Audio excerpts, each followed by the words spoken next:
Ambivert itu konsep lama yang baru mulai muncul lagi baru-baru ini dalam psikologi populer. Tapi kalau dilacak lagi, konsep ini tidak begitu banyak dibahas oleh para ilmuwan. Banyak penelitian yang minim sekali mengenai tipe kepribadian ambivert, terutama secara statistik. Yang dibahas banyak tetap kembali ke konsep awal, yaitu extrovert dan introvert, baik secara penilaian psikologis berupa inventory, observasi dan wawancara kepribadian, maupun neurologis atau pemeriksaan saraf otak. Memang otaknya ekstrovert dan introvert itu berbeda. Penelitian itu sudah ada sejak tahun 1967 sampai dengan terakhir kemarin 2015. Terus gimana tuh si ambivert? Ada di mana mereka? Dia tuh kenapa? Coba begini, sebenarnya karena banyak yang salah konsep mengenai ekstrovert dan introvert ini.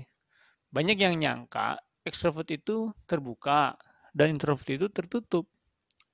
Ini masalahnya. Padahal ada orang ekstrovert yang tertutup dan ada pula orang introvert yang terbuka. Tertutup dan terbuka bisa dialami oleh semua orang apapun tipe kepribadiannya. Sehingga orang mengidentifikasinya hanya seputaran tertutup dan terbuka saja.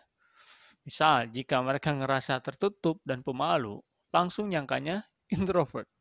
Tapi ngerasa suka seru gitu kalau ketemu banyak orang. Iya, orang yang dia kenal dan nyaman banget dengan jumlah banyak orang. Terus jadi heboh gitu dia kalau ketemu mereka. Akhirnya dia nyangka, apa aku yang ambivert ya? Bahkan ada juga yang ngerasa dirinya berubah kepribadian. Dulu aku ekstrovert, tapi nggak tahu kenapa sekarang aku berubah menjadi introvert. Apa aku punya kepribadian ganda ya? Extrovert itu tipe kepribadian yang energinya dia dapat dari luar. Ekspresif, mudah ditebak mukanya, pengen apa dan lagi kenapa, senang bergaul, kalau buat keputusan suka cepet-cepet, kadang gerusak-gerusuk. Nah, sedangkan introvert sebaliknya, energinya dia dapat dari dalam dirinya.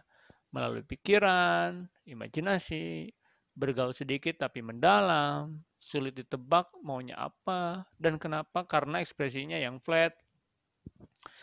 Nah, kedua tipe pribadi ini punya kelebihan dan kekurangan. Tergantung banget sama orangnya. Seberapa mampu ia bisa mengendalikan semua kelebihan dan kekurangannya itu. Jadi nggak bisa kita menganggap bahwa introvert lebih kurang daripada extrovert, nggak bisa. Nah, orang yang tiba-tiba ngerasa berubah itu karena dia mencoba mengikuti keinginan lingkungannya dan pengalaman yang signifikan buat dia. Lingkungan karena komentar orang yang berarti bagi dia atau pengalaman yang traumatis. Misalkan ada yang komen, bergaul dong, sendirian aja, pendiam amat lu, jadi orang, lu harus bisa mulai duluan kalau kenalan sama orang. Terus ada juga yang mengalami kejadian memalukan, kritik tajam dari netizen, dimarahin orang gara-gara tingkahnya. Dua hal tadi akhirnya merubah mindset mereka. Kemudian bisa jadi si extrovert tiba-tiba jadi pemalu, gak mau show up lagi, banyak ragu jika mau kenalan sama orang karena ia pernah mengalami pengalaman yang tidak menyenangkan sebelumnya. Begitupun si introvert, karena komentar orang-orang yang signifikan bagi dia, dia mulai mencoba bergaul lebih banyak dengan orang, mulai tampil lebih banyak. Walaupun sebenarnya tetap kelihatan gestur dia yang introvert. Flatnya muka dia tetap nggak bisa ditebak.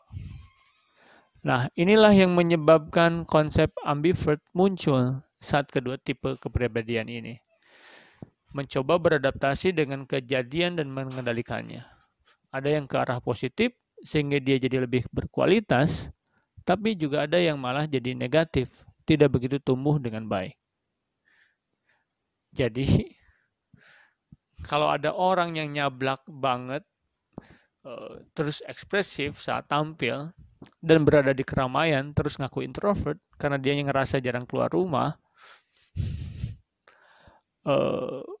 mungkin dia sebenarnya sedang tidak nyaman dengan banyak orang, karena ada beberapa pengalaman yang tidak menyenangkan.